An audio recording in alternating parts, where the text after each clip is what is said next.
The other day I saw on one of the local comedy programs where one of the kid was asked, so what do you want to do when you grow up? I want to be a socialite. Why? Because I'll be famous, I'll be on TV. So this kid knows that if I show my boob, if I do post nude photos, that's not where to be. We even find, I'm sorry to say this, but people trust each other so much on social media. You hear stories about, I can give an example of Masaku Sevens. Masaku Sevens is actually the pulse on the ground. People are blaming the rugby as a sport. To me, that's totally wrong. That's right, yes. People blame the event. They're blaming the government. No, that's wrong. It's actually the society that is. The other day I was having a conversation with the peer leaders at the social media worlds. We were discussing and I was telling them, I actually blame the older generation because we're actually part of this. If we go to such a forum, you tweet and say, I'm at Matsaku 7, I'm having fun, you throw photos of you having fun. So people think I'll miss out if I don't be there.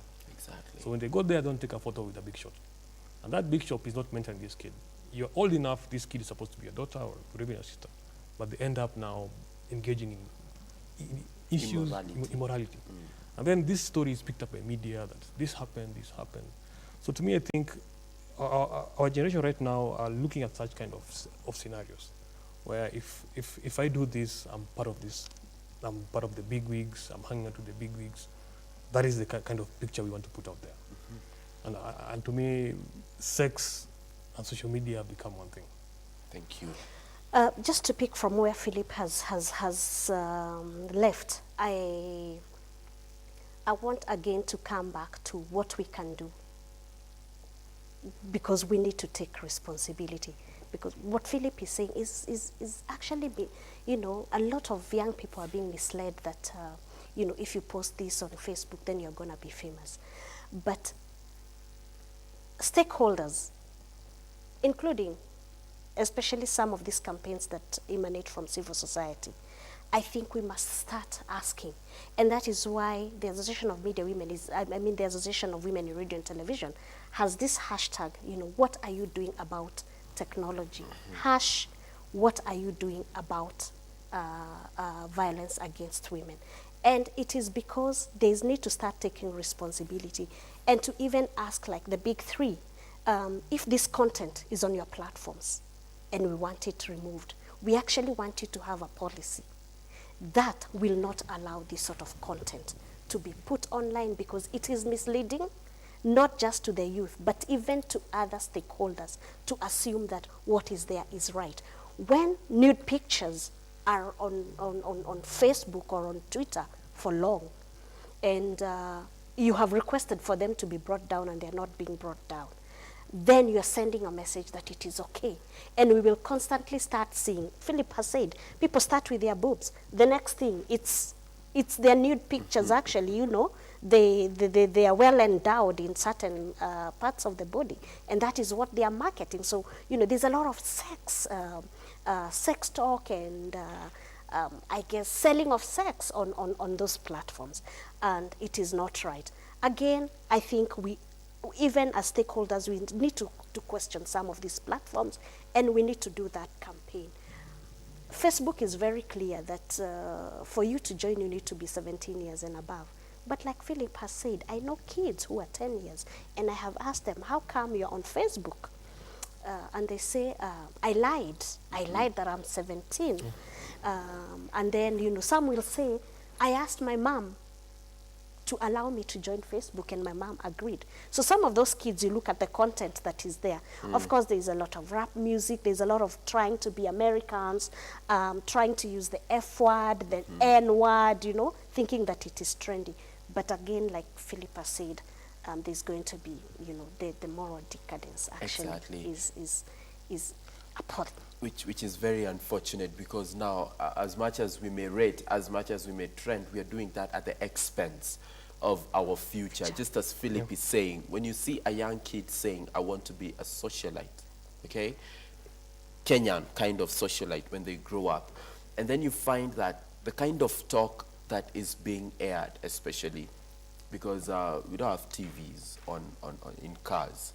We have radios. It's highly likely for you to get a radio in a car than a TV. So the kind of content that is on radio these days, and I don't know whether it's when children are going to school, or when you're taking your kids to school, and when you're picking them from school, there's going to be sex talk on radio. So definitely as they grow up, the concept of sex is no longer sacred, it's glorified. So then again, I want to be socialite because so-and-so posed, and then you find that the same media has created these people, but then when the situation gets out of hand, the same media becomes moral prefects, okay? Don't follow so-and-so, don't follow so-and-so, yet partly you're to blame. And as you're saying, Philip, you report about, for example, Masaku. It's not the first time we're playing rugby. The governor there did not take office the previous day, right? So it's about the society, but then the media comes in and says, we're just reporting what is there. And because what was there was sex and it's trending, it sells and you get your ratings and therefore you move forward. But then again, we may appear as though we are demonizing social media so much. Let's now shift focus a bit.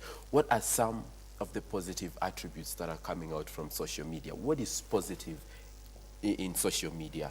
I think we didn't really demonize it. We said it's you know, there are social media, you know, presenting platforms where people really have freedom of expression, and you can see people talking about all sorts of topic.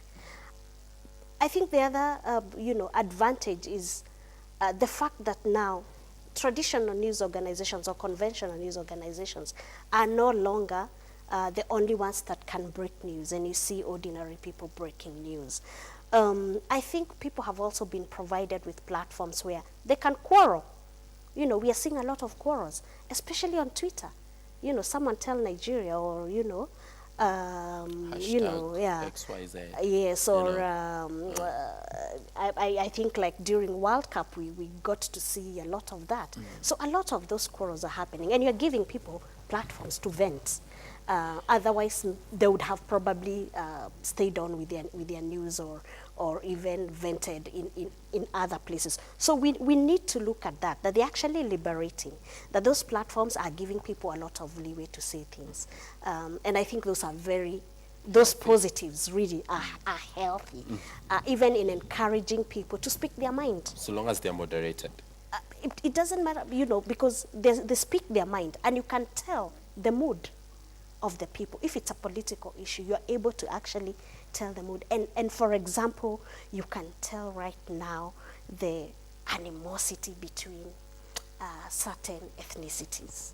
It is actually so much, and it's projected onto the social media. So again, if you want to gauge that sort of temperature, you're able to do that on social media.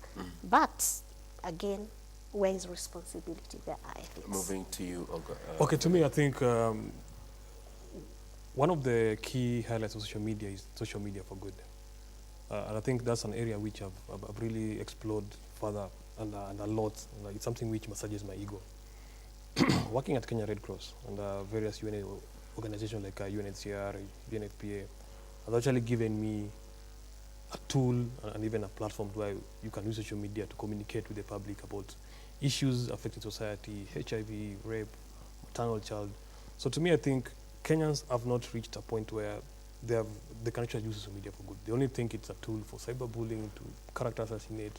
But over and that, let me give an example of Kenya Red Cross. When I was there, Kenya Red Cross used social media to actually save lives. Right now, if you see an accident, if you see a fire, you can actually tweet Kenya Red Cross and lives can be saved. Previously, it was really hard. We're living in a country which has no, like, a hotline.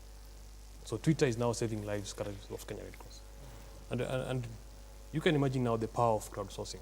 Right now, Red Cross, they use crowdsourcing to actually monitor the pulse of the country. If there's a fire, if there's a flood, if there's let's say any emergency, they're actually quick to do a situation analysis. So to me, social media can actually, and I can actually tell Kenyans, yes, it's your role to actually be part of the Red Cross volunteer movement. You can actually volunteer digitally. They have a platform which I was part of, the guys who initiated it, called I Volunteer. I Volunteer is a citizen journalist, a virtual volunteer. If you see a fire, if you see what, you actually tweet Red Cross and they'll send an ambulance, they'll send a response team.